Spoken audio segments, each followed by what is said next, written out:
जब वो दोनों दोस्त उस आइलैंड पर पहुंचे कि तभी अचानक वो आइलैंड हिलने लग गया। तभी खुलासा हुआ कि वो असल में कोई आइलैंड नहीं बल्कि एक बड़ी ब्लू व्हेल है जिसे बड़ी बड़ी लोहे की चेन से बांधा हुआ था। इसके बाद हमने कुछ हफ्ते पहले का सीन देखा जब आधी रात में एक जादुई सफेद घोड़ा एक किसान के खेत में घुसा और चारों तरफ भागकर उसका पूरा खेत तबाह कर दिया। अगली सुबह जब उस बूढ़े किसान ने ये देखा तो उसने उसके तीनों बेटों को बुलाया और उन्हें उनके तबाह हुए खेत को दिखाया। अब क्योंकि वो खेत उनका इकलौता कमाई का साधन बर्बाद हो चुका था, इसीलिए उस किसान ने अपने बेटों से आज रात खेत की रखवाली करने के लिए कहा ताकि वो उसे पकड़ सके जिसने ये सब कुछ किया है। उन तीनों भाइयों में से सबसे छोटा भाई है जॉन, इसलिए उन दोनों भाइयों ने ये जिम्मेदारी जॉन पर डाल दी। जॉन को अंधेरे से डर लगता है लेकिन फिर भी अपने पिता का भरोसा जीतने के लिए वो पूरे खेत की रखवाली करने के लिए मान गया। जब रात को जॉन उसके खेत की रखवाली कर रहा था तभी उसने उस चमकते हुए जादुई घोड़े को देखा। तब जॉन ने उसकी तरफ एक रस्सी फेंकी, वो रस्सी उस घोड़े के गले पर अटक गई और उस घोड़े ने जॉन को भी अपने साथ पूरे खेत में घसीटना शुरू कर दिया। फिर अचानक वो घोड़ा हवा में उड़ने लग गया जिससे जॉन को उसका खूबसूरत गांव दिखाई देने लग गया। ये देखकर जॉन खुशी से चिल्ला उठा लेकिन अगले ही पल वो दोबारा जमीन पर आ गिरा। जमीन पर आते ही वो घोड़ा एक दलदल में गिर गया। उस बेचारे जानवर को डूबता देख जॉन को उस पर दया आई और उसने किसी तरह से उस घोड़े को दलदल से बाहर निकाल लिया। जॉन के इस काम से वो घोड़ा इतना भावुक हो गया कि उसकी आंखों में आंसू आ गए। ये देखकर जॉन भी इमोशनल हो गया। तब जॉन ने उस घोड़े की रस्सी को खोलते हुए उससे वादा लिया कि अब वो दोबारा उनके खेत को तबाह नहीं करेगा।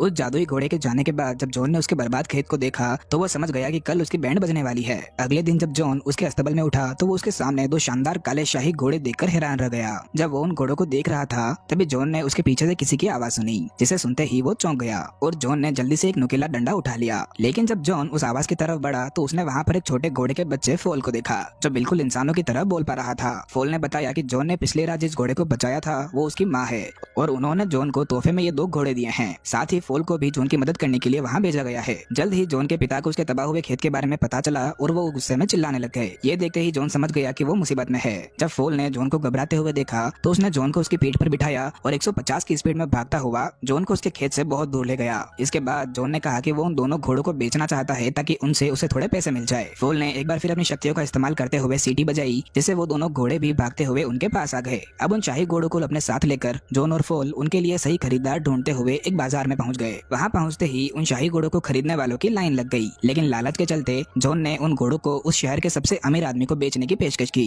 और उस शहर का सबसे अमीर आदमी और कोई नहीं बल्कि वहाँ का राजा है। जैसे ही जॉन राजमहल के बाहर पहुंचा तो उन शाही घोड़ों को देखते ही राजा हैरान रह गया, लेकिन एक सभ्य आदमी की तरह उन्हें खरीदने की बजाय राजा ने अपने सिपाहियों से उन घोड़ों को पकड़ने का हुक्म दे दिया, क्योंकि राजा का मानना है कि जॉन जैसा एक गरीब किसान इतना शानदार घोड़ों का मालिक कैसे हो सकता है। ये देखकर जॉन बहुत निराश हुआ और उसने एक बार फिर फोल से मदद मांगी। फोल ने एक बार फिर सीटी बजाई और वो घोड़े दोबारा जॉन के पास आकर खड़े हो गए, लेकिन उस चक्कर में उन घोड़ों ने राजा को आटे की बोरी पर गिरा दिया। इस बात से राजा बहुत गुस्सा हुआ, लेकिन उसने लोगों के सामने अपने गुस्से पर काबू किया। तब जॉन ने राजा से उन दोनों घोड़ों के बदले में 2 चांदी की टोपियों की मांग की। हालांकि राजा के मंत्री ने उसे याद दिलाया कि वो घोड़े जॉन से बंधे हुए हैं और हमेशा उसके पास भागकर पहुंच जाते हैं। इस बात को ध्यान में रखते हुए राजा ने जॉन को उसके महल का मुख्य पद दे दिया। ये सुनकर जॉन इतना खुश हुआ कि उसने बिना एक बार भी सोचे राजा की बात स्वीकार कर ली और राजा की इस घोषणा से सभी लोग जॉन के लिए चीयर करने लग गए। उन्हें लगने लगा कि जॉन जानवरों से बात कर सकता है। इधर जॉन धीरे धीरे लोगों के बीच में पॉपुलर होने लग गया। वहीं राजा को जॉन से जलन होने लगी और वो कैसे भी करके जॉन को फांसी देना चाहता है, लेकिन उसके पास जॉन को फांसी देने का कोई पर्याप्त कारण नहीं था।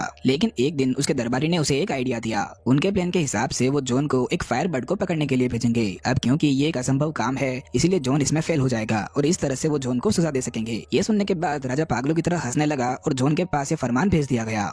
वहीं दूसरी तरफ जब जॉन ने इस मिशन के बारे में सुना तो वो इसे पूरा करने के लिए तैयार हो गया। हालांकि फोल ने जॉन को चेतावनी दी कि आज तक कोई भी फायर बर्ड को पकड़ नहीं पाया है और ये एक असंभव काम है, लेकिन जॉन गांव के लोगों को इम्प्रेस करने के लिए ये काम करना चाहता है, इसलिए वो दोनों इस काम के लिए निकल गए। रास्ते में वो फायर बर्ड को उनके वश में करने के लिए जादुई फल लेने जंगल में जाते हैं। जॉन उन फलों को टेस्ट करना चाहता था, लेकिन फोल ने उसे उन्हें खाने से मना कर दिया और उसे बताया कि वो फल नशीले हैं। इसके बाद वो दोनों पूरे दिन चलते रहे और फाइनली रेगिस्तान के बीचों बीच पहुंच गए जो उस फायर बर्ड का घर है। वहाँ उन्हें गीली रेत की चेतावनी का बोर्ड भी दिखाई दिया। इसके बावजूद भी जॉन ने उन जादुई फलों को नीचे जमीन पर गिराया और वहीं पास में छिप गया। थोड़ी देर बाद आलिशान फायर बर्ड उस गीली रेत से बाहर आई और उन जादुई फलों को खाने लग गई। जॉन के प्लान के हिसाब से उन फलों को खाने के बाद फायर बर्ड को बेहोश हो जाना चाहिए था, लेकिन उसके पहले ही उस बर्ड ने उन दोनों को देख लिया और उन पर हमला कर दिया। जॉन और फोल कई बार मरते मरते बचे और दोनों ने हर बार एक दूसरे की जान बचाई। हालांकि थोड़ी देर बाद फाइनली वो फायर बर्ड उन जादुई फलों की वजह से बेहोश हो गई। इस मौके का फायदा उठाते हुए जॉन ने उसे चैन से बांध दिया। अगले दिन जॉन और फोल ने देखा कि वो फायर बर्ड बहुत ही कमजोर हो चुकी थी और वो रो रही थी। फोल ने जॉन को समझाया कि वो बर्ड तभी जलती है जब वो आजाद होती है। अगर वो ज्यादा देर तक वहीं जमीन पर पड़ी रही तो उसकी सारी शक्तियाँ खत्म हो जाएंगी। ये सुनने के बाद जॉन को उस बर्ड पर दया आ गई और उसने उसे छोड़ने का फैसला किया। जैसे ही जॉन ने उस बर्ड की चेन्स खोली वो फिर से जलने लगी और ऊपर आसमान में उड़ गई। हालांकि जाने से पहले उसने जॉन के लिए उसका एक जलता हुआ पंख छोड़ दिया। अब क्योंकि उनका मिशन फेल हो चुका था इसीलिए फोल ने सुझाव दिया कि उन्हें वापस शहर नहीं लौटना चाहिए क्योंकि राजा जॉन को मार डालेगा। हालांकि जिद्दी जॉन का मानना है कि वो उस फायरबर्ड के पंख को दिखाकर ये साबित कर सकता है कि उन्होंने फायरबर्ड को पकड़ा था। लेकिन वापस शहर पहुंचते ही राजा ने जॉन को फांसी देने का आदेश दे दिया। जॉन ने उसे समझाने की कोशिश की कि उन्होंने फायरबर्ड को पकड़ लिया था लेकिन फिर उन्होंने उसे छोड़ दिया। लेकिन राजा को जॉन की इस कहानी पर यकीन नहीं हुआ और उसने जॉन की गर्दन को उसके शरीर से अलग करने का आदेश दे दिया। लेकिन ठीक उसी समय वही आलीशान फायरबर्ड वहाँ पर पहुँच गई जिससे पूरे राज्य में तेज रोशनी चमकने लग गई। दरअसल उसने जॉन की मदद की पुकार सुन ली थी और वो उसकी मदद करने के लिए वहाँ पर आई थी। राज्य की जनता ये देखकर पगला गई कि वो फायरबर्ड जॉन के दिए आदेशों का पालन कर रही थी। इसीलिए राजा को जॉन की सजा रुकवानी पड़ी और जॉन के सम्मान में राजा ने लोगों को दावत भी दी। उस रात जॉन सभी लोगों का हीरो बन चुका था। ये देखकर राजा जॉन से और भी ज्यादा जलने लग गया। तब उसके दरबारी ने उसे जॉन को एक और नामुमकिन काम देने के लिए कहा जिसमें जॉन को ऊंचे पहाड़ पर स्थित बर्फीले राज्य में रहने वाली राजकुमारी को लेकर आना होगा। ये सुनकर राजा को यकीन हो गया कि जॉन इस काम में पक्का फेल हो जाएगा और फिर वो उसे मौत की सजा दे देगा। इसीलिए अगले दिन राजा के दूत ने जॉन को उसका अगला मिशन दिया जिसे जॉन ने बिना हिचकिचाहट के एक्सेप्ट भी कर लिया। बड़ी और खतरनाक ऊंची चट्टानों को पार करने के बाद जॉन और फोल फाइनली उस बर्फीले महल के दरवाजे पर पहुंच गए जहां वो राजकुमारी रहती है। हालांकि उन्होंने देखा कि उस महल के एंट्रेंस पर बहुत बड़ी बर्फ की दीवार खड़ी हुई थी जिस वजह से उस महल के अंदर घुस पाना नामुमकिन सा लग रहा था। लेकिन उस फायरबर्ड द्वारा दिए गए पंख की मदद से जॉन ने पूरी बर्फीली दीवार को पिघला दिया जिससे हजारों लीटर पानी बहने लग गया। बदकिस्मती से फोल पर भी बर्फ गिरी जिस वजह से वो चट्टान से नीचे गिरने लगा। वो काफी बुरी तरह से नीचे गिरा लेकिन इसके बावजूद भी उसने खुद को चोट लगने से बचा लिया। वहीं दूसरी तरफ जॉन उस महल के अंदर गया जहां उसे राजकुमारी दिखाई थी। जॉन ने अपना परिचय देते हुए राजकुमारी को बताया कि उसे उसके राजा ने भेजा है। लेकिन राजकुमारी ने उससे कहा कि वो किसी से भी शादी नहीं करना चाहती क्योंकि उसके हिसाब से अब दुनिया में हीरो बचे ही नहीं हैं। जॉन के बहादुरी चेक करने के लिए राजकुमारी चट्टान से नीचे कूद गई।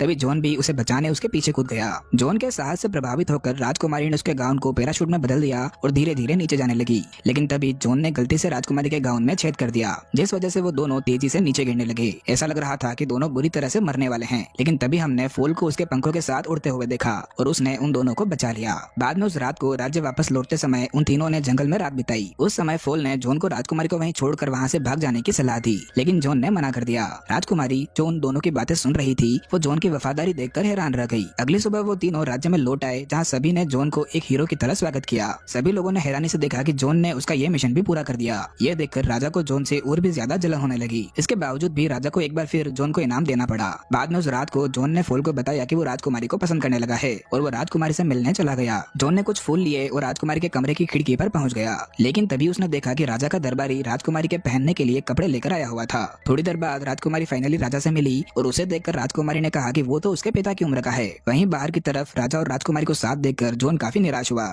राजा अगले दिन ही राजकुमारी से शादी करना चाहता है लेकिन राजकुमारी ऐसा नहीं चाहती। शादी को टालने के लिए राजकुमारी ने कहा कि उसके परिवार की परंपरा है कि वो सिर्फ एक स्पेशल अंगूठी को पहनकर ही शादी करते हैं। लेकिन दुख की बात यह है कि वो अंगूठी समुद्र में कहीं खो गई है। यह सुनकर राजा बहुत गुस्सा हुआ और उसने एक बार फिर जॉन को एक मुश्किल काम सौंप दिया। उसी रात हमने देखा कि फूल को आसमान में एक व्हेल की आत्मा दिखाई दी। फूल ने फिर सूरज, चांद और हवा से बात की और उसे पता चला कि राजकुमारी की वो अंगूठी एक बड़ी सी व्हेल के पेट में है जो कि अब एक आइलैंड में बदल चुकी है। अगली सुबह जॉन और फूल उस व्हेल फिश की खोज में निकल गए और उन्होंने देखा कि व्हेल को बड़ी लोहे की चेन से बांधा हुआ है। फूल ने जब उस व्हेल से बात की तो उसे पता चला कि उसे सजा के तौर पर यहाँ बांध कर रखा हुआ है क्योंकि उसने सिर्फ मस्ती के लिए कई सारी शिप्स को निगल लिया था। हालांकि उस समय वो जवान और नासमझ थी लेकिन अब उसे उसके किए पर पछतावा होता है। ये कहने के बाद व्हेल की आंखों में आंसू आ गए। तभी जॉन को एक आइडिया आया कि उन्हें व्हेल को छींक खाने के लिए मजबूर करना चाहिए। ऐसा करने से व्हेल की चेन्स टूट जाएंगी। इसीलिए फूल और जॉन व्हेल की नाक में घुसे और उसे खुजली करने लग गए। उनका ये प्लान काम कर गया और इतनी विशाल व्हेल को छींक आ गई। छींकने की वजह से व्हेल की चेन्स टूट गई और तभी वो सारी शिप्स भी उसके पेट से बाहर निकल आई। तब उस व्हेल ने जॉन और फूल को धन्यवाद कहते हुए उन्हें वही अंगूठी दे दी। अगले सीन में वो दोनों राजकुमारी को अंगूठी देने के लिए उसकी खिड़की पर पहुंचे